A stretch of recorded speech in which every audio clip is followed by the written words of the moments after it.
اب جو بیرونی قرضوں کا جو دباؤ تھا وہ دباؤ بھی کم ہوا ہے اور زر مبادلہ کے جو ذخائر ہیں وہ ذخائر بھی آج پچھلے چند سالوں کی بلند ترین سطح پہ آ چکے ہیں۔ اس کی وجہ کیا تھی؟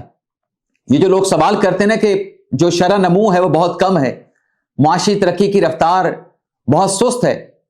اس کی وجہ یہ ہے کہ عمران خان صاحب کے دور میں یا اس سے کچھ سال پیچھے بھی چلے جائیں تو ہماری جو اکانومی تھی وہ امپورٹ اکانومی تھی، اور امپورٹ اکانومی ناظرین ایک ایسی آپ یوں سمجھیں کہ معیشت ہوتی ہے جہاں پر آپ کو شرح نمو تو بڑی اچھی نظر آ رہی ہوتی ہے کہ 6 پوائنٹ سم تھنگ آپ کی شرح نمو ہے، لیکن الٹیمیٹلی جب آپ کے پاس ڈالر کم ہوتے چلے جاتے ہیں تو آپ کا کرنٹ اکاؤنٹ جو ڈیفیسٹ ہے وہ بڑھ جاتا ہے، اور پھر آپ جا کے ایک جگہ پہ جا کے آپ کی معیشت جو ہے وہ بلاک ہو جاتی ہے، آپ کو پھر بیرونی قرضوں پہ انحصار کرنا پڑتا ہے۔ لیکن یہاں پہ آپ کو جو معاشی جو شرح نمو ہے اگر آپ کو وہ کم نظر آ رہی ہے، لیکن اس کی وجہ یہ ہے کہ جو امپورٹ اکانومی ہے اس پہ انحصار نہیں کیا جا رہا۔ جو ڈالر باہر سے امپورٹ کے لیے خرچ کیے جا رہے تھے اب وہ ڈالر جو ہے اس شرح کے ساتھ خرچ نہیں کیے جا رہے، بلکہ ایک توازن جو ہے وہ پاکستان کی اکانومی میں پاکستان کی اکانومی میں لایا گیا ہے کہ کس حد تک ہم نے امپورٹ کرنی ہے، ملک کی معیشت کو کس حد تک ہم نے امپورٹ اکانومی رکھنا ہے، اور کس حد تک ہم نے جو ہماری اپنی پروڈکٹس ہیں اس کے اوپر انحصار کرنا ہے۔ تو یہ جو معاشی شرح نمو کے سوالات اٹھائے جاتے ہیں کہ بہت کم دکھائی دے رہی ہے، معاشی ترقی بہت کم ہے، ٹھیک ہے رفتار کم ہوگی، لیکن یہ پائیدار معاشی استحکام کی علامت ہے۔ ابھی جو آپ کو رزلٹ نظر آ رہے ہیں آئندہ آنے والے دنوں میں یہ معاشی استحکام آپ کو مزید آگے چل کے نظر آئے گا۔ اب ناظرین آتے ہیں جو سیاسی خبریں ہیں، جو تحریک انصاف سے جڑی خبریں ہیں۔ معاملہ ناظرین یہ ہے کہ جو تحریک تحفظ پاکستان کے پلیٹ فارم سے جو 2 روزہ آل پارٹیز کانفرنس بلائی گئی، اس کانفرنس میں تو محمود خان اچکزئی اس اتحاد کے سربراہ ہیں، ڈیمانڈ یہ کی گئی، آفر یہ کی گئی کہ ہم مخالفین کے ساتھ بات چیت کرنے کے لیے تیار ہیں، حکومت کے ساتھ مذاکرات کی پیشکش کی گئی۔ اور دوسرے جو پاکستان تحریک انصاف کے چیئرمین ہیں جناب بیرسٹر گور صاحب، ان کی طرف سے بھی کہا گیا کہ جو ہم خیال سیاسی جماعتیں ہیں انہیں اپنے ساتھ ملانے کے لیے ہمیں ایک کمیٹی بنانی چاہیے۔ اور بیرسٹر گور صاحب نے یہ بھی کہا کہ اگر ہم بات کریں گے تو بات سے بات بنے گی، اگر ہم مخالفین کے ساتھ ہاتھ ملائیں گے تو ہاتھ ملانے سے مشکل سے نکلنے کا راستہ نکلے گا۔ اب یہ لوگ چاہے بیرسٹر گور صاحب ہیں، محمود خان اچکزئی صاحب ہیں، یا تحریک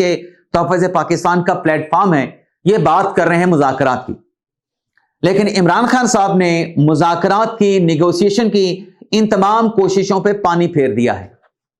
کیسے پانی پھیرا ہے؟ بھئی وہ لوگ کہہ رہے ہیں مذاکرات کرنے ہیں۔ توشہ خانہ 2 کیس کا جو فیصلہ آیا ہے، اس فیصلے کے بعد عمران خان نے جو پیغام سہیل افریدی صاحب کے لیے پہنچایا ہے کہ اب آپ نے جدوجہد کرنی ہے،